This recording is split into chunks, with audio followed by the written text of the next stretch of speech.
wartawan telefon, wartawan daripada Metro, harian Metro, bagi tahu, kata ustaz, ni apa hukum ni? Sebab ada anak-anak muda kita ni, dia orang tak kerja biasa-biasa ni, dia kerja benda pelik. Saya kata, apa yang peliknya?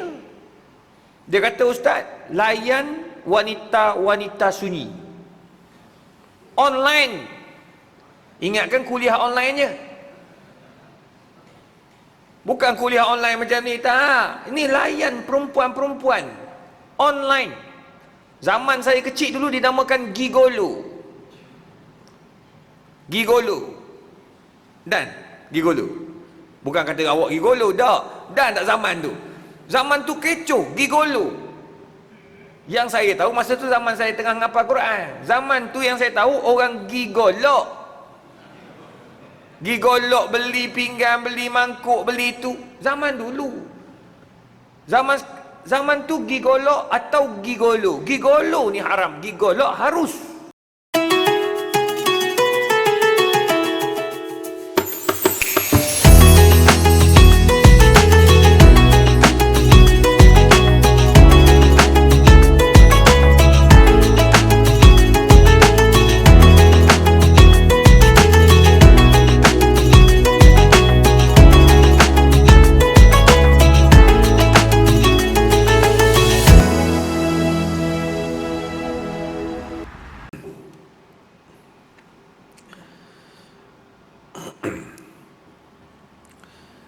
Bismillahirrahmanirrahim.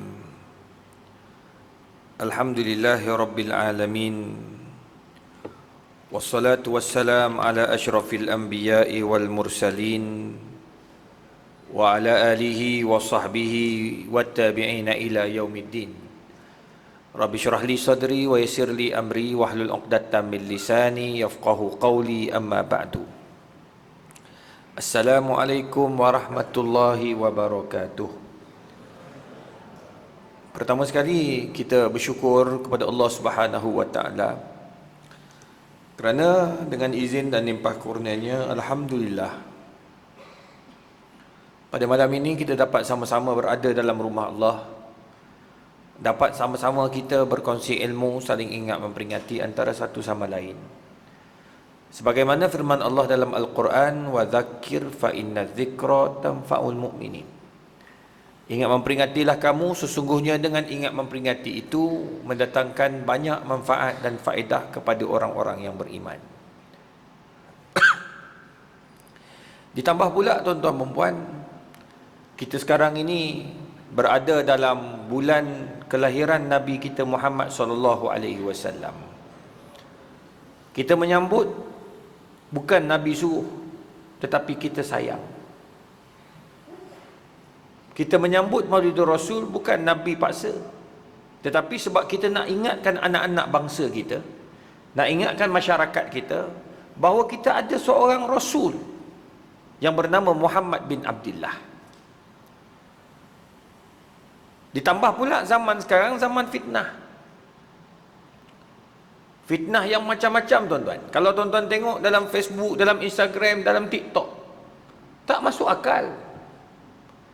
Yang tak dapat dipikir dek kita. Gaduh suami isteri, gaduh dalam Facebook.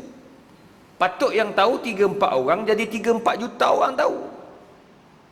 Kita pula bagus, tolong share, tahniah, kongsi dosa. Gaduh suami isteri, sebar dalam Facebook. Ini fitnah, fitnah keluarga. Ni terbaru, isteri pula dibunuh. Bang, tak masuk akal bang, kau kahwin dengan dia, tiba-tiba kau bunuh dia. Kalau di luar negara, di Indonesia, suami pula kena bunuh. Kena potong 18. Sebab apa? Suami curang. Zaman pelik tuan-tuan. Zaman dulu nak bunuh fikir. Sebab Nabi ada. Tak cukup dengan tu, masalah rumah tangga, masalah kita sendiri yang muda, cara orang muda. Minggu lepas wartawan telefon, wartawan daripada Metro, harian Metro, bagi tahu, kata ustaz, ni apa hukum ni? Sebab ada anak-anak muda kita ni, dia orang tak kerja biasa-biasa ni, dia kerja benda pelik. Saya kata, apa yang peliknya? Dia kata, ustaz, layan wanita-wanita sunyi online. Ingatkan kuliah online je, bukan kuliah online macam ni, tak. Ini layan perempuan-perempuan online. Zaman saya kecil dulu dinamakan gigolo. Gigolo. Dan gigolo. Bukan kata awak gigolo, tak. Dan tak zaman tu. Zaman tu kecoh, gigolo. Yang saya tahu masa tu zaman saya tengah ngapal Quran. Zaman tu yang saya tahu orang gigolok. Gigolok, beli pinggan, beli mangkuk, beli itu. Zaman dulu. Zaman tu gigolok atau gigolo. Gigolo ni haram, gigolok harus. Pergi beli pinggan mangkuk untuk isteri harus. Beli toto harus. Tu golok-golok. Sekarang orang tak pergi dah, mahal tuan-tuan. Duit Malaysia jatuh. Tapi nak bagi tahu tuan-tuan, tu zaman dulu. Zaman sekarang online. Layan punya layan. Perempuan tu nangis, itu nangis. 1 jam 300.5. Kalah mengajar Quran. Ngajar Quran sakit kepala. Sebab nak kena betulkan makhraj. Makhraj apa? Makhraj budak-budak ni. Nak betulkan makhraj mak bapak yang baca Quran. Tu pun sebulan 350. Ini satu malam 1 jam 350. Tu yang dapat satu bulan minimum 3,800, maksimum 50,000. Tak payah jadi profesor. Kau layannya 50,000 tu dia dah include dengan tidur di hotel-hotel. Ditanggung penuh pula. Ditanggung penuh oleh makcik-makcik. Sebab budak-budak muda-muda ni. Tuan-tuan, ni zaman sekarang. Dia tanya apa hukum? Haram lah. Kalau dah pergi layan orang perempuan tu. Perempuan tu ada suami. Perempuan tu mungkin janda. Mungkin dalam iddah. Mungkin. Tak boleh. Ma'adda idal haram fahuwa haramun. Semua benda bawa pada haram, hukumnya haram. Tengok, jelas. Ni zaman sekarang. Bila tegur, ustaz cakap sedap lah. Sebab ustaz ada gaji bulanan. Kami tak ada gaji. Sekarang ni nak beli apa? Kami nak duit. Dia kira apa sekarang? Kami nak duit. Yang penting kami masuk duit dulu. Nak bayar rumah, nak bayar kereta, nak itu, nak ini, nak bayar hutang-hutang. Tak. Beras pula tak ada sekarang.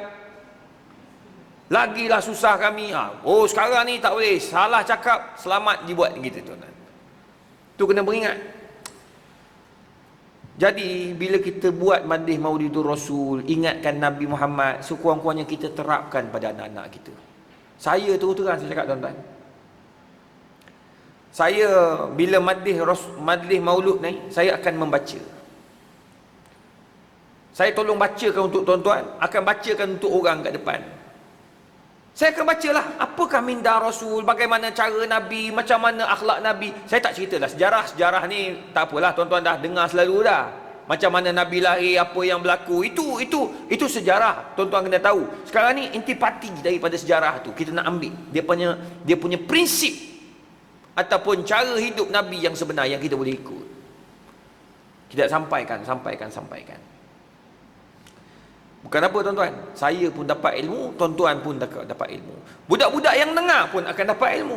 Jadi itu sebabnya kita buat majlis mengingati Rasulullah sallallahu alaihi wasallam.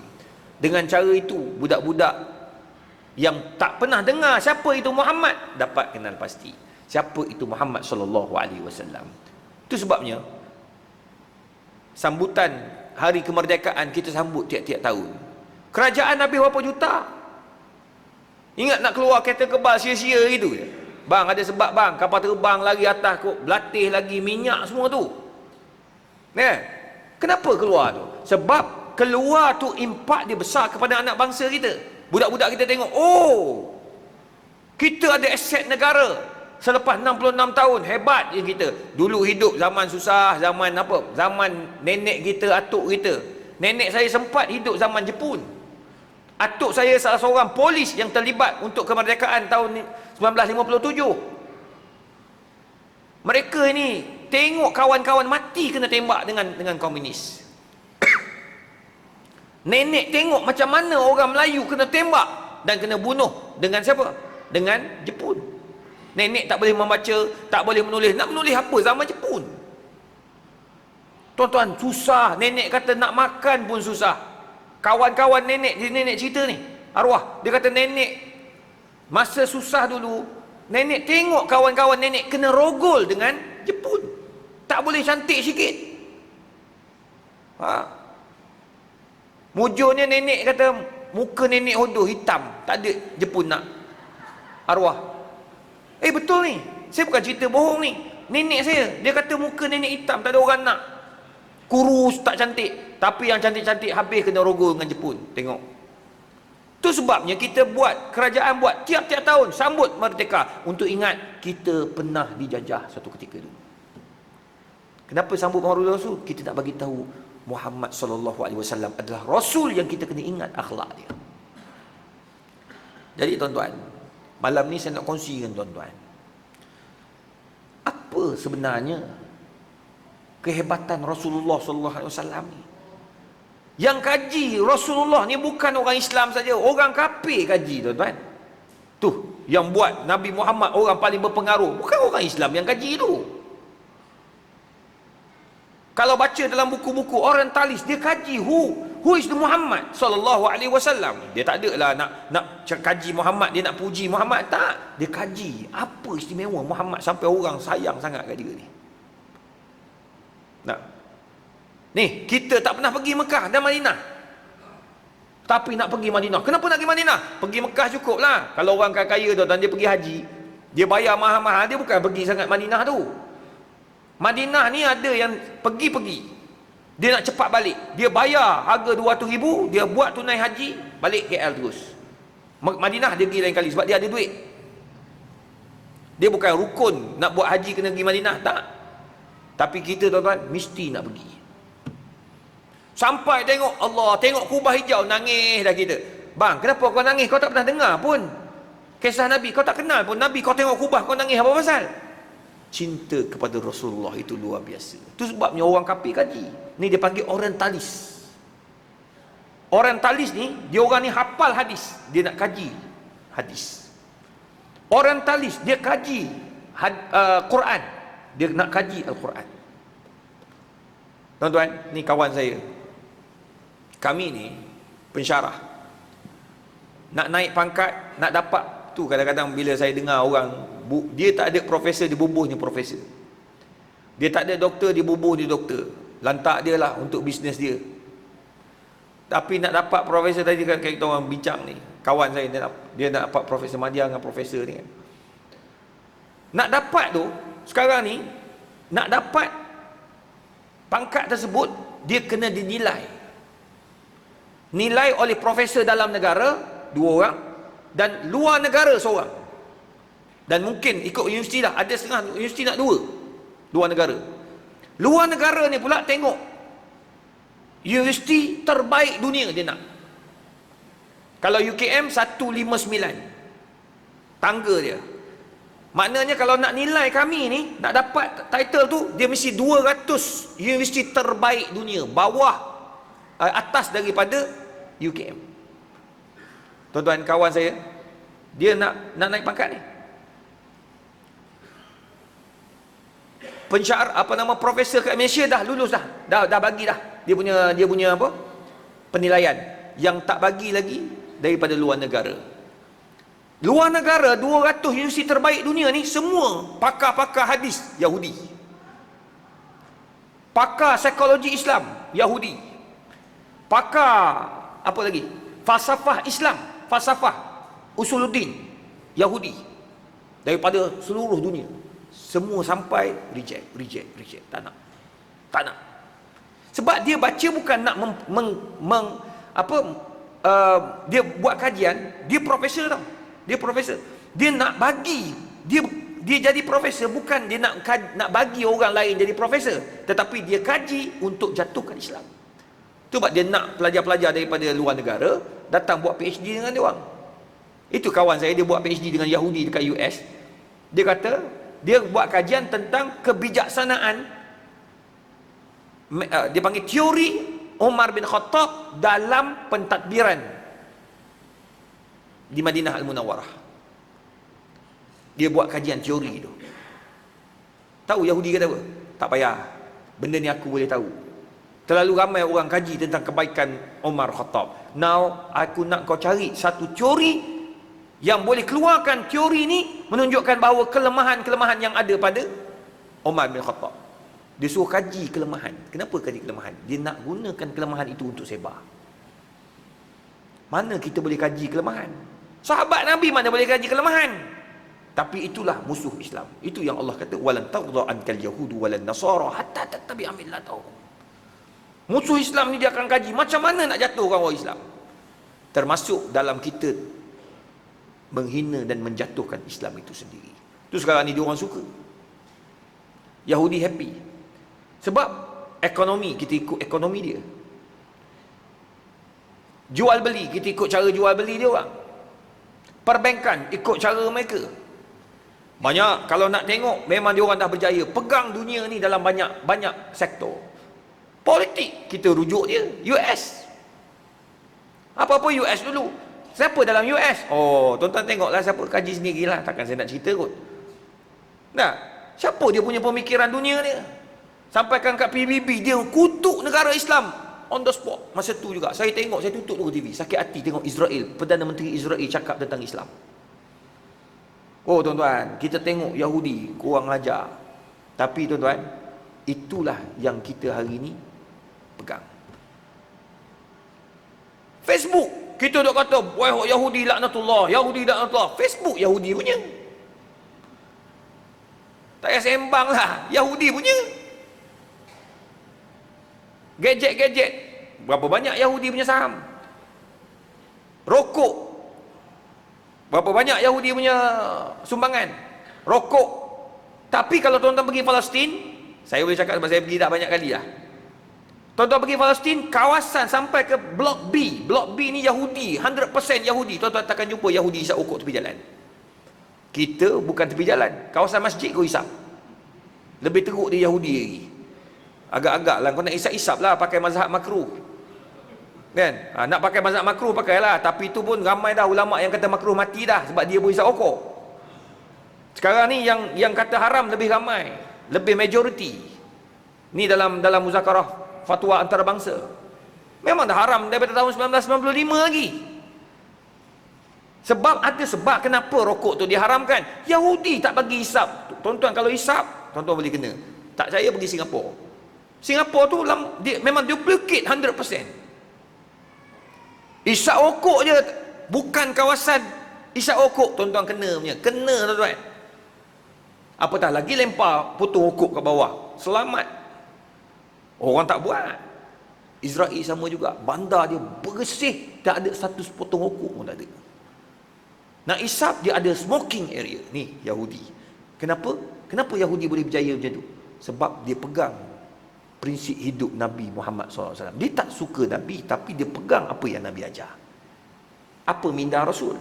Pertama tuan-tuan dan puan, Nabi SAW mempunyai jiwa yang azam yang tinggi. Yang Allah kata, fa iza azamta fatawakkal 'ala Allah. Wa iza azamta fatawakkal 'ala Allah. Berazam dan tawakal pada Allah. Apa maksud azam? Kamu kena ada harapan. Kita ada harapan tuan-tuan nak jadikan masjid kita penuh. Tak apa. Terima kasih doktor. Buat masjid jadi hidup. Dari dia ceritalah juga ni macam mana dulu tak ada ni ustaz. Sebab saya masuk saya terkejut. Masjid macam ni sejuk. Selalu panas. Tuan-tuan bersyukurlah tuan-tuan. Ada orang dia komen je pandai. Apa lagi sejuk-sejuk. Nabi dulu panas, sedap dia cakap.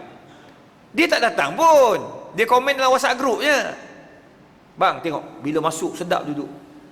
Ji, macam mana? Sedap tak? Sedap. Aircon. Nah, duduk kedai mamak panas.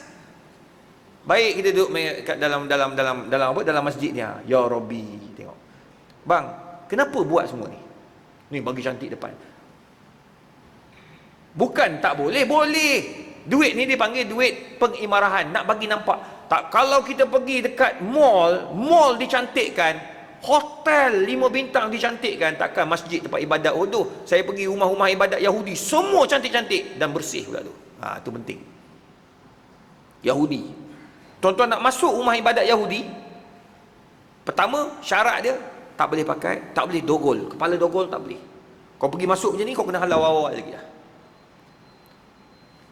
Jadi kau kena tutup kepala. Tak kisahlah pakai apa pun. Tu buat dia orang ada topi kecil tu kat belakang ni. Tapi kita takkanlah pakai. Ada jemaah saya pergi, dia kata, Ustaz boleh tak beli bawa balik? Eloklah. Kau datang kau ke katok dengan tu. Yahudi punya kepala kau nak pakai buat apa? Yahudi dia tepek atas belakang. Kalau tak boleh tutup, tak ada benda tu, kau pakailah apa? Topi kopiah. Kopiah boleh masuk, tak ada masalah. Songkok boleh masuk. Topi, cap boleh masuk. Topi koboi boleh masuk. Pakai. Yang penting, kalau topi koboi dah sama macam rabai dia pula. Rabai ni ulama besar dia lah. Tengah baca Quran tu semua rabai-rabai dia. Menghafaz kitab dia. Alkitab tu macam apa. Satu, kena tutup kepala. Nombor dua, tak boleh bising. Tak boleh bising. Tuan-tuan jangan bising masuk ke masjid. Masuk rumah ibadat. Masuk pun diam. Cakap, datang terus dia punya pegawai. Please quiet. Please quiet. Suruh tutup mulut terus. Nombor tiga, allowed for children. Dibenarkan untuk budak-budak masuk. Itu saya pelik. Saya kata, dia suruh kita diam. Budak masuk, budak-budak mana pernah duduk diam? Betul tak? Kejap lari, kejap sana, tak. Rupanya, dia nak bagi budak-budak ni hidup dalam rumah ibadat. Kau kenal Yahudi. Kau tahu bangsa Yahudi, kau kenal agama kamu, balik pada agama. Maknanya kau duduk dalam rumah ibadat kau tahu. Sampai ke budak-budak ni, ada budak-budak Yahudi, bapak dia tengah baca ke tengah semayang, dia lari-lari pergi kat rabai tengah baca kat dinding, dia tarik je baju rabai. Rabai ni dia punya ulama lah. Tarik. Rabai tu pegang kepala, tolak dulu. Tak ada nak marah-marah. Hei, anak siapa ni? Tak ada. Tak ada. Hei, anak siapa? Tak ada. Kita bang. Ni anak siapa ni? Tak. Keluar dia. Halau keluar. Tanya anak siapa? Seorang pun tak bangun. Malu bang. Dia marah ni depan ramai. Pakai mikrofon. Antara anak saya pernah kena. Anak saya sendiri. Tapi saya tak ada lah. Isteri saya pergi ke satu ceramah. Seorang ustazah. Tertutup macam ni. Ya, anak perempuan. Sekarang ni anak tu pun dah umur 20 tahun dah. Alhamdulillah. Sekarang ni ambil statistik. Matematik. Statistik. Dulu kecil-kecil berlari. Sebab saya memang suruh anak saya hidup dalam masjid. Biar. Sebab saya dulu hidup kat masjid. Bapak saya ajar macam tu. Memang dia berlari budak. Kejap nangis lah apalah kan. Kena halau. Siapa anak semua keluar. Bini saya bangun keluar. Bila bini saya bangun keluar, ramai jemaah pakat keluar. Lah kali tinggal lah 2-3-4 orang kat depan tu. Dia kata, kenapa yang lain keluar? Dah ustazah halau. Tengok, tak boleh lah halau. Nabi pun bagi Hasan dan Husin semayang duduk atas belakang Nabi. Duduk atas belakang Nabi, lamakan lagi sujud. Agar sahabat-sahabat pun pakat sujud. Tak ada sahabat bangun angkat kepala. Apa pasal Nabi? Tak ada. Tak ada. Ni budak berlari kita marah dah. Tak boleh. Bang, ini kadang-kadang kita pun kena faham lah. Kalau kita ada anak yang hyperaktif, elakkan lah. Tapi kalau macam dah anak-anak macam ni, dia datang semayang, duduk kat tepi. Kan? Dia lari ke belakang, biar dia lagi. Yang penting dia tak kacau tu imam. Kacau tu imam, bayar. Jangan lari depan jemaah. Dia lari main kat belakang. Tengok, dia main kat belakang. Biarkan dia main kat belakang. Tak apa, budak yang tak boleh ni AJK. Lari. Aku lemah betul AJK ni kadang. Lari depan. Tak usah. Yang budak biar. Budak, standard dah budak. Tengok. Nabi SAW ni dia ada azam nak bagi masjid itu. Kita pun sama juga. Tuan-tuan buat masjid bagi hidup. Sebab apa? Sebab Nabi dah sebut, man bana masjidan banallahu lahu mislahu yaumal qiyamah. Siapa yang membina masjid, hidupkan masjid, buat sesuatu untuk masjid, bagi imarah, tuan-tuan akan dibina masjid sama besar macam ni kat dia di padang mahsyar. Dekat kubur tuan-tuan, dalam apa di syurga tuan-tuan, inilah rumah tuan-tuan. Kalau tuan-tuan ada infak kasi walaupun sikit.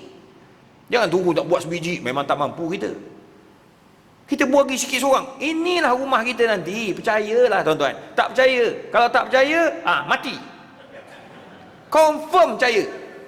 Sebab Allah dah sebut dalam Quran. Yauma tabyaddu wujuhun wa taswaddu wujuh. Masa mati ada orang mukanya wajah dia gelap, ada wajahnya cerah.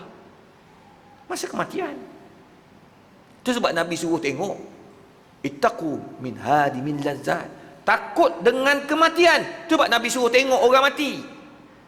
Bila ada jenazah kan, tuan-tuan, semayanglah jenazah. Tuan-tuan akan menangis. Tuan-tuan tengok jenazah, ya Allah, satu hari aku kat situ, ya Allah. Hari ni aku semayangkan orang, ya Allah, satu hari orang akan semayangkan aku, ya Allah. Nangis kita. Lebih sedih lagi bila tuan-tuan tengok anak kepada si mati semayangkan, Allah, lagilah sayu, ya Allah. Kita tengok semayang, tengok, ya Allah, bolehkah anak aku buat aku macam tu, ya Allah. Tuan-tuan, si mati dia dapat tahu, dia dapat tengok apa yang anak dia buat. Itu sebabnya dalam kubur, bila kita bergerak balik, dengar, si mati dengar apa yang berlaku dekat atas tu. Masa tu dah datang dah malaikat, dua malaikat datang nak bertanya. Tengok, ya Allah, ya Tuhan. Begitulah masa semayang jenazah. Dia tengok anak kita semayangkan, Allah. Lepas habis semayang, anak pula bercakap, tuan-tuan, ini ayah saya, ya. Tuan-tuan, ini ibu saya. Kalau tuan-tuan ada hutang, atau ibu saya ada berhutang dengan tuan-tuan, marilah jumpa saya. Jumpa kami, keluarga akan tengok. Ya Allah, tuan-tuan, masa tu tak ada dah. Itulah dipanggil muntahal wada'. Kita meninggalkan dunia ini dengan penuh kegembiraan sebab anak kita yang sembahyangkan, anak kita yang mandikan. Oh, tu yang best tuan-tuan. Yang tak tahannya, semua disapkan. Oh, tu tak tahan. Daripada mandi jenazah, dia sap. Siapa boleh mandikan jenazah anak saya, bapak saya ni? Dia tu Bilal. Tak, kalau boleh buat 2-3 orang, saya bayar semua, saya bayar semua. Don't worry, saya bayar semua. Dia fikir dia bayar je. Maklumlah, orang besar, CEO, bila mati, bila nak mandi, nak semayang je, boleh panggil ahli keluarga, boleh tolong semayang kan? Tak apalah, imam telah dilantikkan, tu kan gaji imam, tolong semayang kan? Dia kira macam tu je tuan-tuan. Tak boleh. Tidak ada perkara yang paling menggembirakan apabila jenazah kita diuruskan A to Z oleh anak-anak kita. Itu sebabnya tuan-tuan, Nabi suruh hidup dalam kawasan masjid. Itu anak-anak kita biar hidup dalam masjid. Sebab azam untuk apa? Untuk mengimarahkan. Bila budak-budak dah biasa datang masjid, dia akan niat. Pertama, kena ada minda yang berazam. Yang ada orang kata apa? Bahasa Melayu panggil apa? Azam. Harapan lah. Harapan, apa kita nak tengok masjid kita ni? Tengok masjid kita happy, masjid kita gembira. Ini harapan. Nak tengok negara kita aman, itu harapan. Saya nak tengok anak-anak bangsa saya mudah dapat kerja, itu harapan saya. Sebab sekarang ni kat universiti, kat UKM, saya jaga pelajar tuan-tuan. Saya timbalan dekan jaringan. Saya kena pastikan, saya kena jual anak-anak murid saya ni. 800 orang setiap tahun. Kena jual tuan-tuan. Dia orang keluar daripada Fakulti Pendidikan Islam UKM, universiti antara universiti terbaik dunia. Bang, nak jual bukan mudah orang nak ambil. Tambah-tambah ambil sekarang ni kena bayar. Ada yang ambil anak murid saya 3 bulan. 3 bulan. Tanya berapa boleh bayar anak murid saya. Ustaz-ustaz keluar, biarlah lillahi ta'ala. Banyak kau punya lillahi ta'ala. Anak-anak kita belajar memang lillahi ta'ala, tapi tetap kena bayar yuran, bayar PTPTN, bayar MARA, bayar duit mak bapak terpaksa gadai, nak balas balik, nak ganti balik gadaian tu, terpaksa anak-anak tanggung balik duit tu. Tuan-tuan, tu sebabnya saya kata jangan fikir macam tu. Ni kerajaan tetapkan budak-budak kalau pergi latihan amali industri bayar. Kena bayar. Kalau ikutkan 1,500, boleh bincanglah 900. Ada yang nak bagi 50. Kau agak-agak budak tu naik motor kot. Minyak motor nak bagi apa? Baru ni ada seorang minta. Waktu saya rasa serba salah juga saya. Ada seorang di Putrajaya, dia minta apa? Dia minta saya bagi anak murid saya seorang daripada UKM, Fakulti Bina Islam, mengajar Quran anak dia. Mengajar Quran. Dia daripada Bangi duduk rumah sewa. Budak lepas 3 tahun, lepas 2 tahun dah kena duduk rumah sewa. Mana muat lagi dah asrama, tuan-tuan. Rumah sewa. Menyewa lah budak-budak ni. Terpaksalah. Rumah sewa budak-budak zaman sekarang. Sekarang tuan-tuan di Bangi tu, rumah sewa paling murah saya tanya baru ni RM1,200 sebulan. Tiga bilik tidur. Budak-budak ni duduk, tuan-tuan rasa berapa orang? Berapa? Ha? 12? 12 tu kira sikit. 22. Pergi rumah tengok tidur macam komunis mati kena tembak. Bila tanya kenapa banyak ramai sangat ni, kata ustaz, kita kongsi-kongsi. Tidur tak penting. Mana-mana tidur boleh. Celah tu ni, siapa cepat dia dapat. Yang penting kami ada tempat tinggal nak duduk. Kita cakap boleh tuan-tuan. Tu saya dapat rasa tu budak-budak zaman sekarang. Kesian dia orang, tak macam dulu. Dulu zaman saya best student BA, master PhD ditanggung oleh kerajaan. Ditanggung JPA. Sekarang nak jadi pensyarah, kau kena best student BA, MA, PhD, semua pakai duit sendiri dulu. Dah ada PhD baru kau minta kerja jadi pensyarah. Terus masuk 52, grade 52. Bang, nak dapat PhD tu bukan senang. Berapa tahun kau kena ambil duit? Tengok tuan-tuan, zaman dah berubah. Jadi orang Putrajaya tu ambil lah, dia pun minta. Saya kata boleh. Saya pun masuk dewan kuliah, saya kata siapa yang boleh mengajar Quran? Angkat tangan dulu. Siapa cepat dia? Saya kata ambil budak ni. Budak lelaki kan, kata pun pergi hantar. Saya tanya berapa orang tuan nak ajar anak? 3 orang anak. Bila boleh? Pukul 6 sampai pukul 7. Akad dia jelas.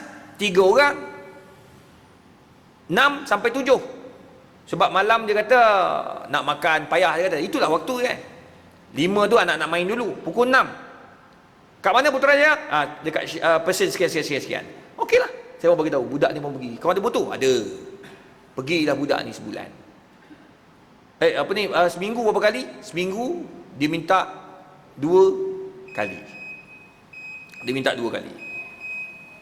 Lepas tu lepas sebulan tuan-tuan, saya jumpa budak ni. Saya kena pantau sebab saya yang bagi.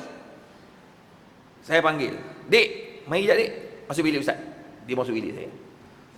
"Macam mana orang mengajar?" Senyap dia. "Alhamdulillah ustaz, alhamdulillah." Tuan-tuan tahu apa yang berlaku? Kita bagi laluan azan, kita jumpa selepas ni.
Tuan-tuan dan puan, jadi bila saya tanya dia, budak tu datang, saya pun tanyalah, macam mana kerja? Alhamdulillah, okeylah Ustaz, alhamdulillah, alhamdulillah. Dia jawab tu tak meyakinkan kau. Kita tahulah budak tuan-tuan, tak meyakinkan. Kalau setengah orang kau tanya, macam mana adik kau ngajar? Oh, okey Ustaz, terima kasih Ustaz, terima kasih Ustaz, terima kasih lah Ustaz bagi rezeki. Dia excited lebih kan ni. Okeylah Ustaz, alhamdulillah, alhamdulillah. Macam nak berhenti bunyi. Saya kata, kenapa ni? Kau dapat gaji tak? Dapat Ustaz, dapat. Kau ngajar berapa lama? Seminggu berapa kali? 3 hari Ustaz. Asal cakap kali 2 hari, dah jadi 3 hari. Kau ngajar 3 orang 3 orang? Tak Ustaz, 3. Anak dia 3 orang, campur mak bapak 5. Okey, 6 sampai 7 kan? Sebab bapak dia balik pukul 6.30, 6.45. Tunggu bapak dia mandi apa tu, ajar dia sampai maghrib. Maghrib pula jadi imam pula kat surau dia, dekat rumah dia. Jadi pukul 6, 7.45 baru dia balik. 7.45 lepas isyak lah, lepas maghrib balik. Maknanya dia ambil 2 jam. Bila balik saya tanya, okey lah, berapa dia bagi gaji? Itu silap saya lah. Tuan-tuan rasa berapa dia bagi? Ji, berapa Ji? Rasa-rasa lah. 3 hari 2 jam 5 orang. 100, alhamdulillah. Haji, orang lama kat sini berapa? 200.5. Haji, orang lama. Ustaz, berapa Ustaz? Sebagai orang lama 400. Nampak sangat Ustaz duitan. Ustaz minta duitan terus, doktor pakar minta tak apa. Tuan-tuan tahu dia bagi berapa? RM50. Saya dengar RM50, saya keluar duit poket saya 500, saya bagi ke budak tu. Saya kata, ambil 500 ni, Ustaz tanggungjawab. Ustaz rasa Ustaz tanggungjawab dah kamu. Ustaz silap tak tanya berapa gaji, sebab kita nak biar ada keikhlasan orang nak bagi berapa. Ustaz minta maaf, Ustaz dah ambil masa kamu, Ustaz berdosa, Ustaz ambil 500. Tak apa Ustaz, Ustaz apa? Ustaz pula bayar, bukan Ustaz yang mengaji. Ambil. Kamu berhenti dia mengaji situ, ngajar situ. Saya telefon haji tu, Haji, kenapa Haji bagi 50? Akad dah berubah. Janji 3 orang dah jadi 5.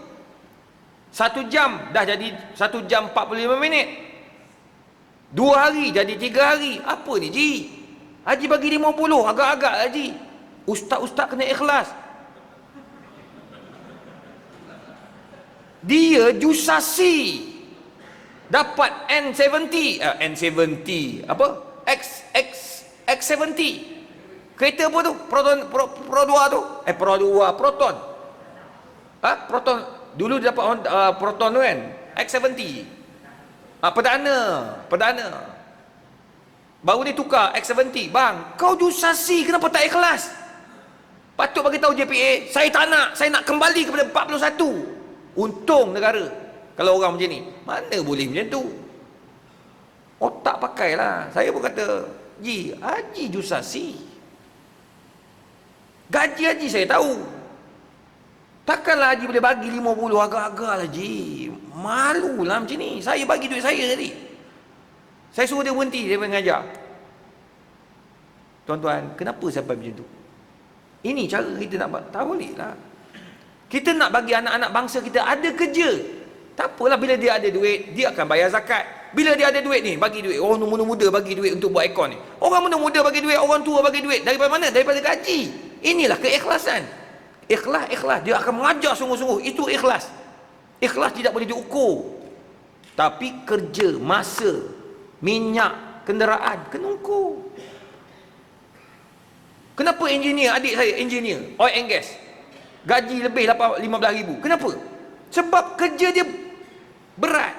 Duduk dekat offshore, tengah-tengah laut. Dia ada allowance. Dia kena ambil takaful untuk anak isteri yang dia tinggalkan. Tuan-tuan, itu sebabnya dia buat kerja ikhlas.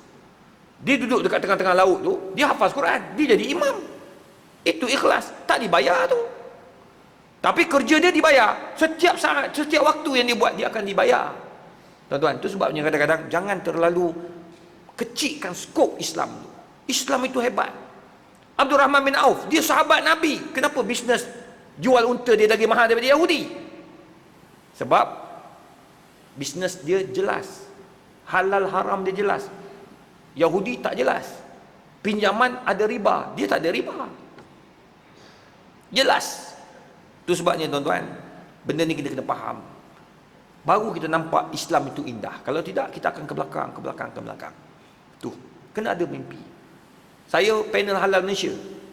Saya harapan saya kalau boleh semua syarikat orang Islam ada siji halal.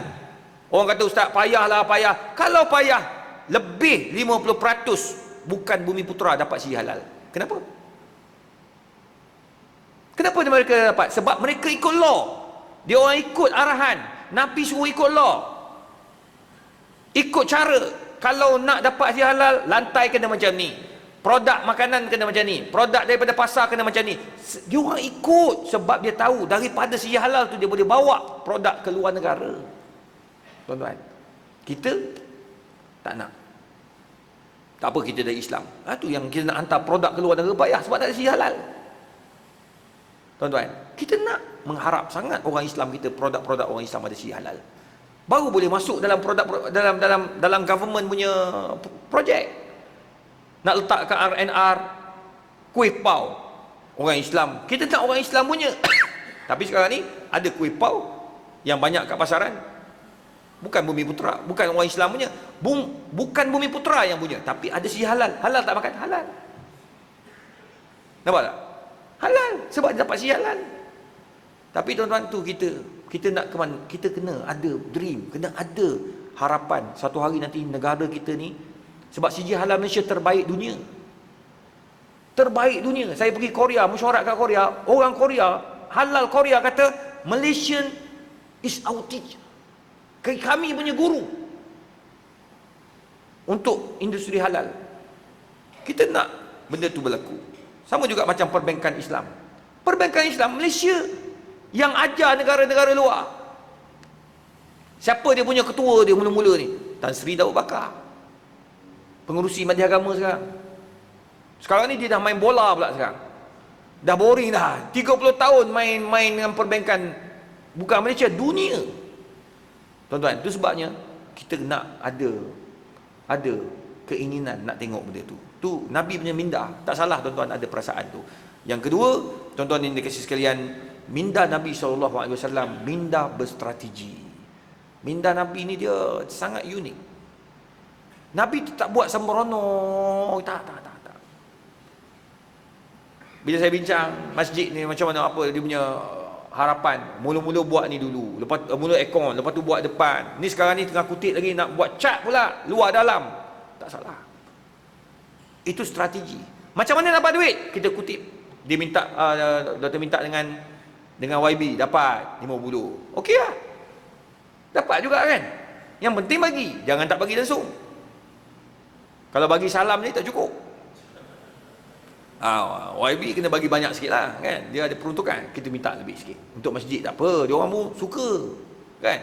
Lepas tu sekarang ni ada baki lebih kurang 100,000 lebih ke 200,000 lebih nak perlu. Kita lah bagi. Sama-sama kita. Saya ingat masa mula-mula saya jadi pensyarah di Universiti UKM. Antara orang yang terawal dapat tahu Datuk Harundin. Masa tu saya tengah belajar dengan dia Darul Syifa. Kata ustaz, saya alhamdulillah dapat jadi pensyarah dekat UKM. Tahun 2006. Ustaz cakap apa tau?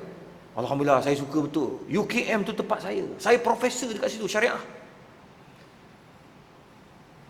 Dia kata apa? Izhar, Syekh, ingat. Duit yang hantar dapat tu kalau nak barakah, jangan lupa bantu surau-surau. Sekurang-kurangnya hantar bayar bil air dia. Sekurang-kurangnya bil api dia, terpulang pada kemampuan hantar. Dia kata. Anak buat, itulah yang anak buat daripada mula-mula UKM dibina kat UKM di Bangi tu, saya dah mula buat dah. Bukan satu Bangi je, Kajang je, seluruh Malaysia. Saya tolong sikit-sikit. Situ saya buat. Masa tu saya ingat lagi, saya kutip yang 3 orang kawan. Sekarang ni semua dah profesor dah. 3 orang. Masa tu tiga-tiga ni baru nak start buat PhD. Saya pun baru nak buat, 2 lagi baru nak buat. Tuan-tuan bayangkan masa tu kutip nak bayar kat satu surau dekat antara kat belah-belah Kajang tu lah. Surau tu dia punya elektrik bulanan dia 220,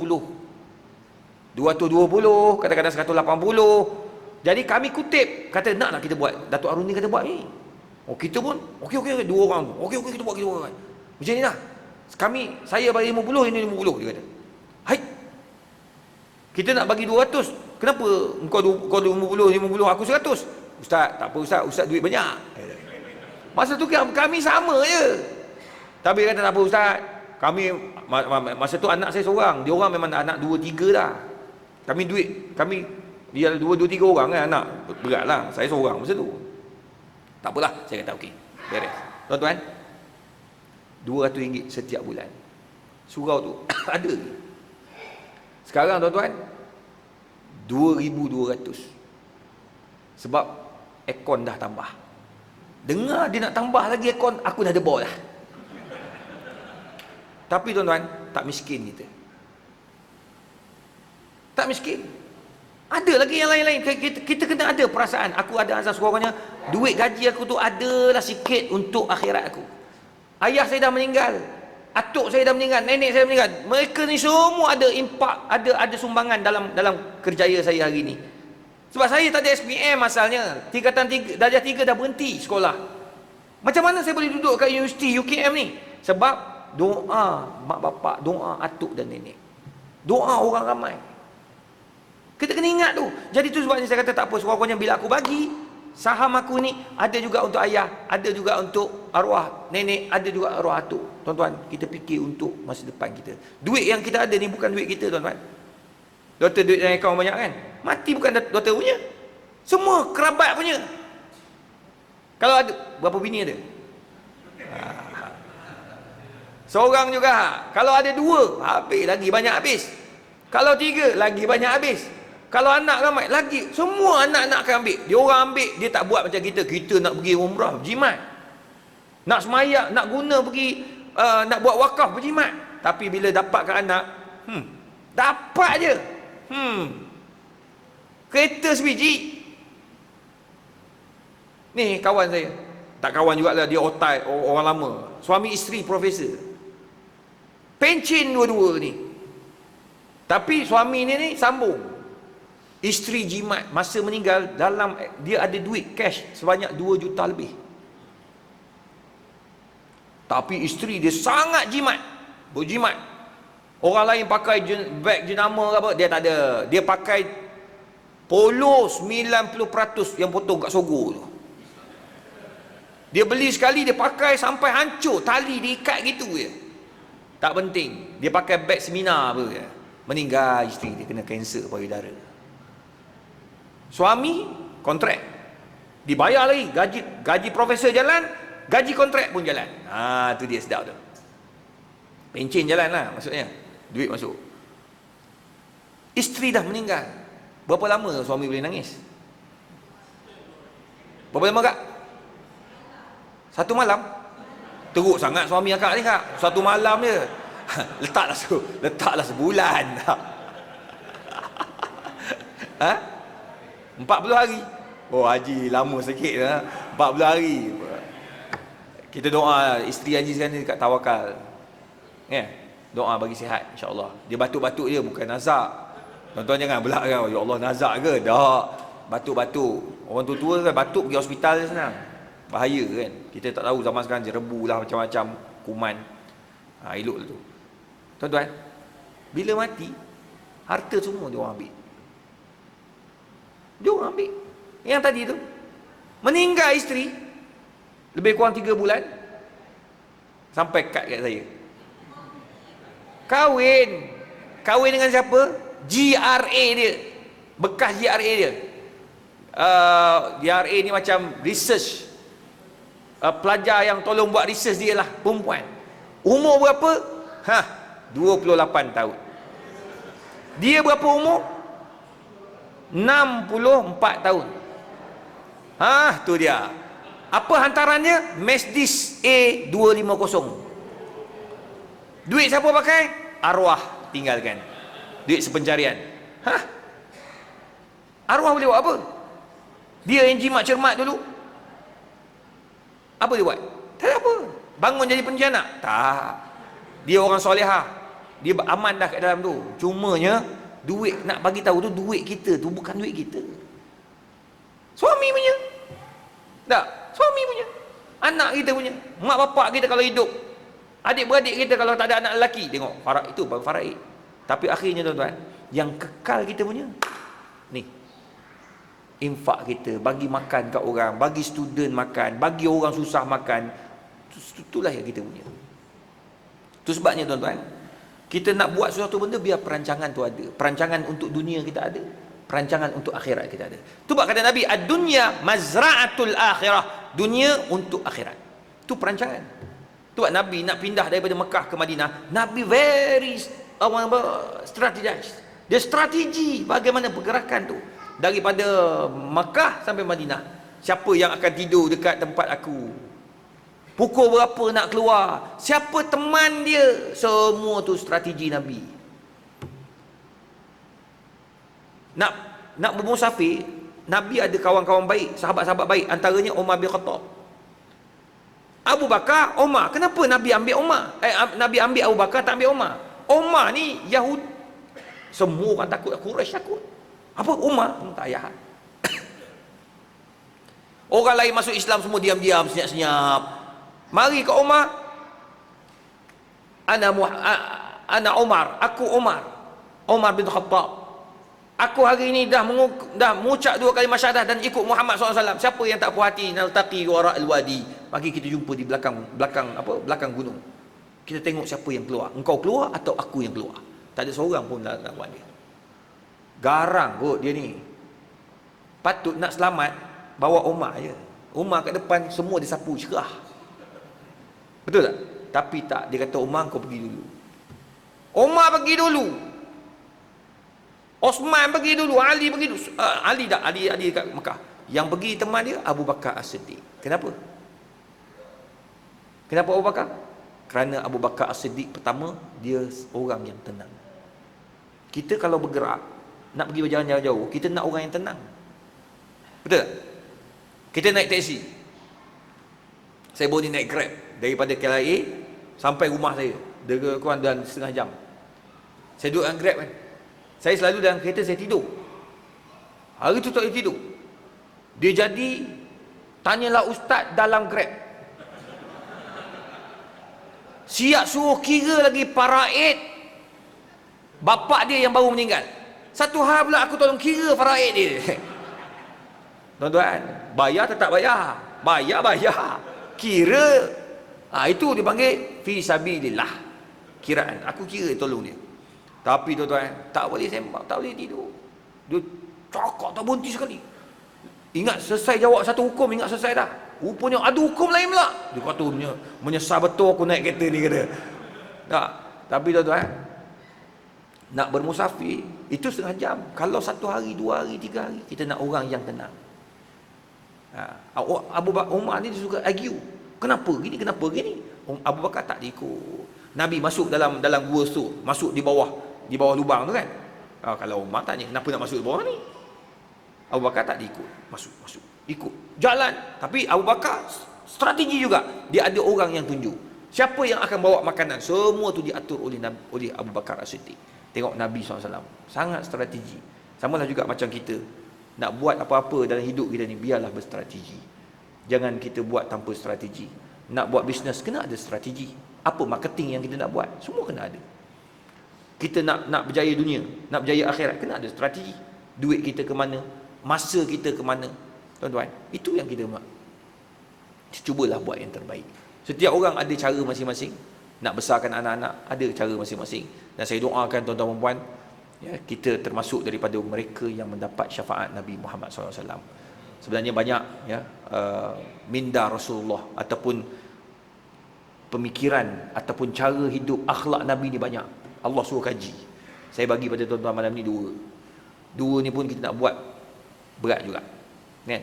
Kena ada angan-angan. Angan-angan tak salah, dream, kan?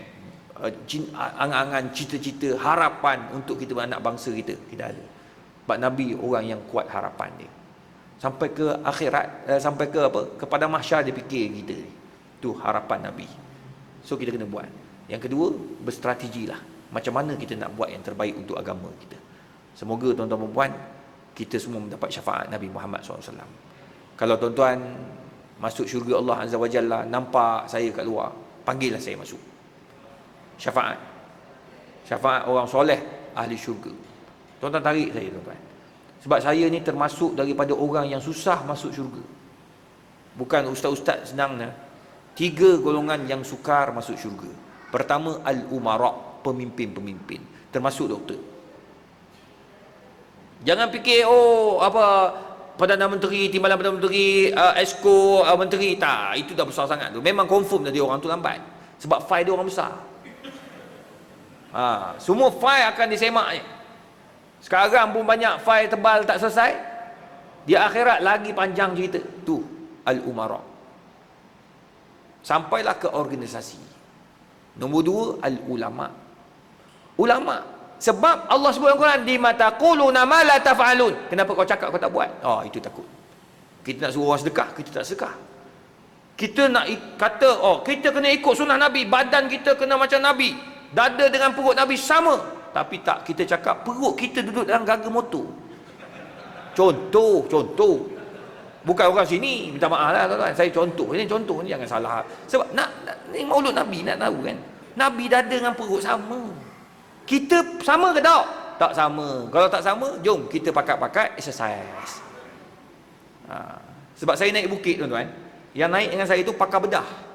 Dia kata ramai orang Melayu yang terlibat dengan kes potong kaki, kencing manis tinggi. Sebab salah faham sunnah Nabi. Kencing manis tinggi. Makcik, kenapa tak berhenti makan manis? Makcik tak makan manis, doktor. Makcik ikut apa doktor cakap. Makan ubat, saya makan ubat. Tak minum teh tarik, apa semua tak minum. Makcik makan buah tamar aje. Sebab tamar itu sunnah Nabi. Berapa banyak makcik makan? 1 tandan. Tandan tu dalam Yusuf Tayyub tu habis tuan-tuan, balun dengan dia. Sebab tamar tak boleh. Sebab dah kena kecil manis. Nabi dia makan tamar, dia 2, 3, 5, tak banyak Nabi makan. Tapi Nabi exercise kuat. Exercise maksudnya Nabi hidup dia, cara hidup Nabi tu exercise. Kuda exercise, main panah exercise. Pedang Nabi dalam riwayat mengatakan 2 kilo lebih. Berat. Nabi punya baju perang Nabi tu besi. Tengok, itu Nabi SAW. So kita kena ikut betul-betul lah. Tu nak masuk syurga bab ni pun payah kami ustaz-ustaz ni. Apatah lagi bab semayang malam. Kita bukan main suruh orang semayang malam. Kau semayang ke tak? Itu saya takut. Saya nak tidur lebih malam-malam tak berani. Fikir, aku suruh orang semayang malam, aku tak semayang malam. Nabi buat sungguh. Sampai Aisyah kata, ya Rasulullah, Allah dah ampunkan dosa kamu yang akan datang, yang lepas dan akan datang. Semayang lagi. Apa jawab Nabi? Afala akunu abdan syakura. Tak boleh aku jadi hamba yang bersyukur. Nombor 3, yang susah masuk syurga adalah orang-orang kaya. Orang kaya yang kedekut payah. Orang kaya yang takbur payah.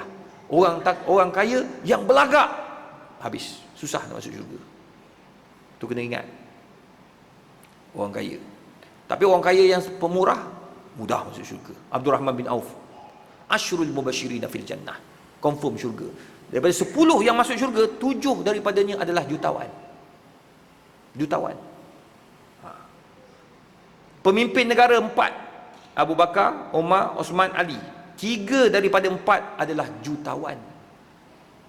Ali je tak, sebab Ali menantu Nabi. Tak kaya. Tengok, Allah tu maha kaya. Masuk Muawiyah, kaya balik Muawiyah. Tengok, pemimpin memang asal kaya. Tapi pemimpin miskin masuk jadi pemimpin kaya. Itu masalah. Bukan kat Malaysia lah, kat Malaysia tak ada. Yang keluar masuk politik ni jadi pemimpin semua miskin, papa kedana semua. Dapat zakat. Sebab apa? Susah. Dekat luar negara yang banyak ni. Miskin, masuk dia kepimpinan, kaya dia. Bila tanya kenapa kaya? Saya pakai gaji saya dan menyimpan daripada kecil lagi. Alhamdulillah. Syukurlah macam tu. Ini Ni contoh-contoh. Biasa dengar? Ialah tu dekat negara sebelah tu. Tapi tuan-tuan, beringat kita ni. Takut. So semua pemimpin, ulama, orang kaya, semua tu kena beringat. Masuk dalam khutbah. Dekat negeri Selangor 1.3 juta patut bayar zakat. Yang bayar hanya 300,000. 1 juta orang hilang. Nak kata orang kaya. Orang kaya yang layak bayar zakat sebab mereka ada data. Jadi oleh sebab itu, marilah kita sama-sama buat yang terbaik. Mana tahu dapat syafaat masuk syurga. Tuan-tuan nampak saya, tariklah saya masuk. Masa tu saya tekan kelang kabut tu. Dalam di padang mahsyar tu kan. Tarik saya masuk. Ustaz lain tu biar dulu, yang penting saya. Sebab sekarang saya kat sini. Yang lain tu kalau tuan-tuan nampak, tariklah masuk sekali. Kalau nampak saya tu, tariklah. Saya pula kalau nampak masuk, nampak tuan-tuan, saya tarik juga tuan-tuan. Ada pula kata ustaz sembang ni. Mana ustaz boleh kenal? Saya duduk belakang tirai. Ustaz, macam mana ustaz kenal? Di syurga tak ada benda yang mustahil. Kata Imam Malik, la ainun ra'at wala uzunun sami'at wala khata'a ala bibalil bashar. Syurga ni pelik. Mata tak boleh nak cerita dengan mata, tak boleh bayangkan dengan mata, telinga tak boleh nak cerita dengan telinga, nak dengar pun tak boleh, hati tak boleh nak bayangkan macam mana tu syurga. Sebab pelik. Kita boleh kenal. InsyaAllah. Tuan-tuan dan puan. Semoga Allah merahmati kita. Maafkan saya kalau salah silap, gurau-gurau, ya. Tapi yang penting sampai. Santai tapi sampai, insyaAllah. Yang penting amalkan. Walaupun dua benda, tapi kita kena amal. Amal ni yang susah sikit. Ya, wallahu a'lam. Auzubillahi minasyaitonir rajim. Bismillahirrahmanirrahim. Alhamdulillahirabbil wassalatu wassalamu ala Rasulillah wa ala alihi washabihi ajma'in. Allahumma faqihna fid din wa 'allimna ta'wil. Allahumma yassir wa la tu'assir ya mujibad da'wat. Wassallallahu ala sayyidina Muhammadin wa ala alihi wasallam. Wallahu minna wa minkum taqabbal ya karim.